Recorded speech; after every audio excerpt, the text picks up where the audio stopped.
Hey guys, it's Rachel. It is Thankful Thursday, and you've got me this week as always in my usual spot, quite literally where I always make my videos.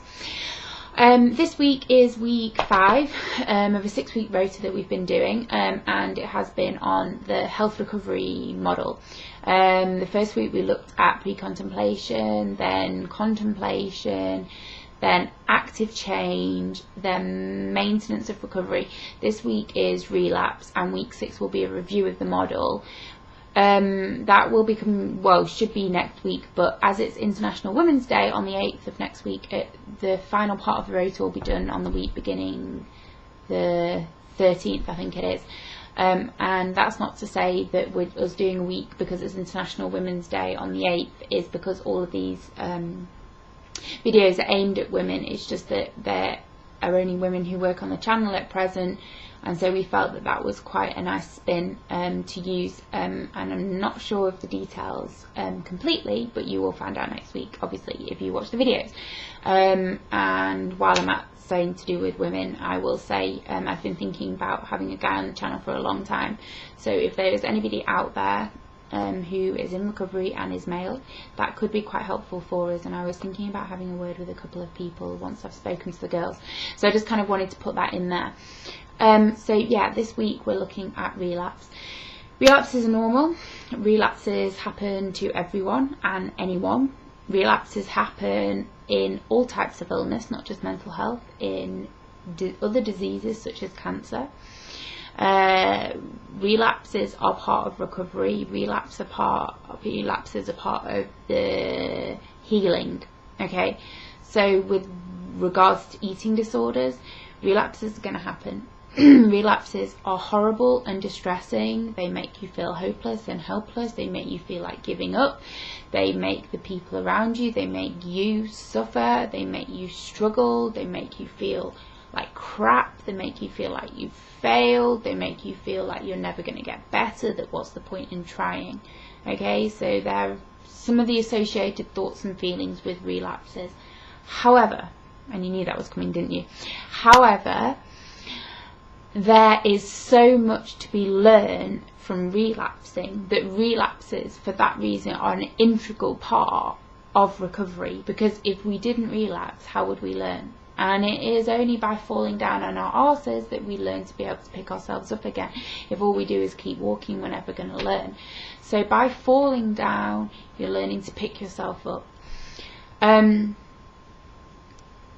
What to me defines a relapse? I think relapse is quite a loaded word. I think that a relapse, more often than not, constitutes a relatively long period of time in which you struggle again.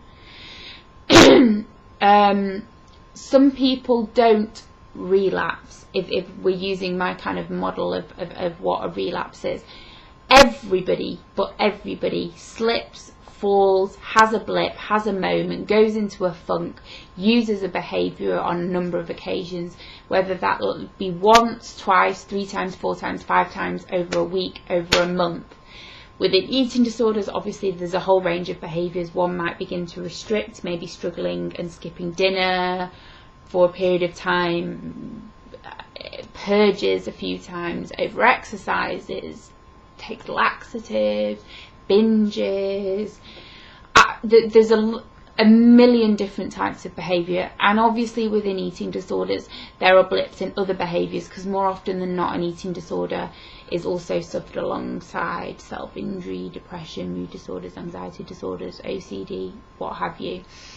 So when recovering from an eating disorder, it is probable that sometimes those behaviours can be can occur. They can also maybe occur more often because you're recovering from your eating disorder, which is why it's so important that you have like a treatment plan that is addressing not just your eating disorder but the other issues. That's like a whole other topic. So it is normal to have those moments whereby you might use a behaviour and then be like, what the fuck am I doing, and pick yourself up and move on. Or you have a couple of weeks where you're really struggling and you're kind of like not sure what to do about it. But for me, having those blips is the way that you measure whether it's a blip is that it occurs a number of times, but that you're also able to say, do you know what, this is happening, and I've actually been purging after my dinner, or what have you. I mean, that is just an example. There can be so many other things that a person can be doing, and they're each unique to us. So for me, those blips are times when we do inevitably use a behaviour in our recovery, but we're able to say to another person, it doesn't necessarily have to be a therapist, that this has happened and we need some extra support.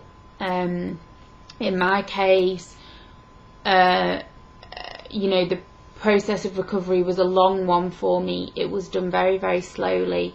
My weight gain was incredibly slow, and it was bit by bit by bit by bit. And what actually, by doing it slowly like that, I was kind of less likely to use behaviours than if it had been incredibly intense and a very quick process, like when I'd been in hospital in the past and I'd been made to gain weight very, very quickly, and I'd just stopped my self-harm and all the rest of it.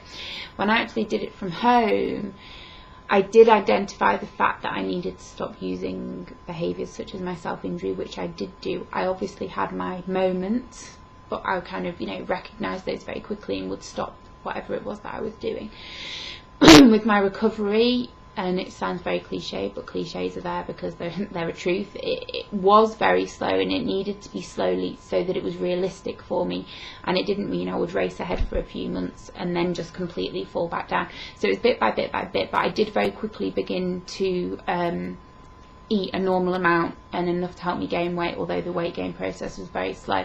So in through some of that, I would have days where I couldn't necessarily eat as much as I did the day before, and they're all normal, they're all part of the process, and they're going to happen. And the difference between that and a relapse is that you're going to have these blips, you're going to have these moments, but you wake up the next day, you know, and you're like, right, I've had that moment, I had a binge and purge session last night, and today, yeah, that happened. I need to maybe think about why that happened, but right now I just need to get myself back on my feet, and maybe in a couple of weeks I can look at why that happened.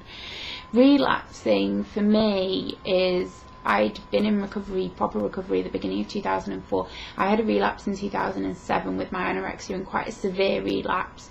It went beyond just being a slip. It went beyond just being a couple of months where I struggled and then pulled myself out.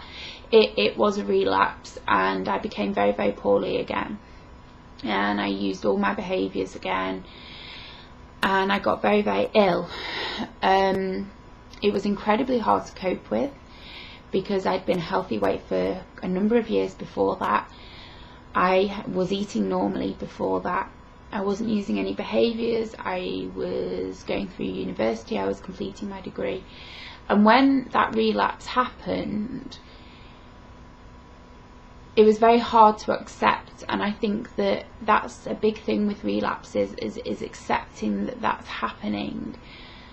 I went into quite a lot of denial. I didn't want to believe that after sort of 3 years of recovery that I was relapsing again. And that denial only further made worse my relapse, and I really did fall into myself, and I found it very difficult to ask for help because I became very secretive again, and all of those attributes to my anorexia that I'd used in the past kind of came back and kind of just were like pounded on me.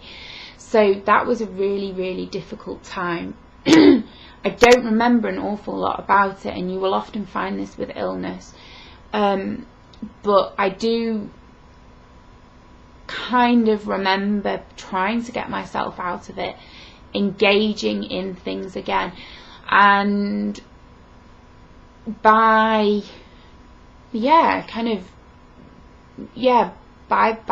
kind of end of 2007, I kind of realised what I needed to do, and I pulled out all my old notes and engaged in therapy properly again, and gained the weight, got myself eating again, and by the time I graduated in the summer of 2008, I was really well again.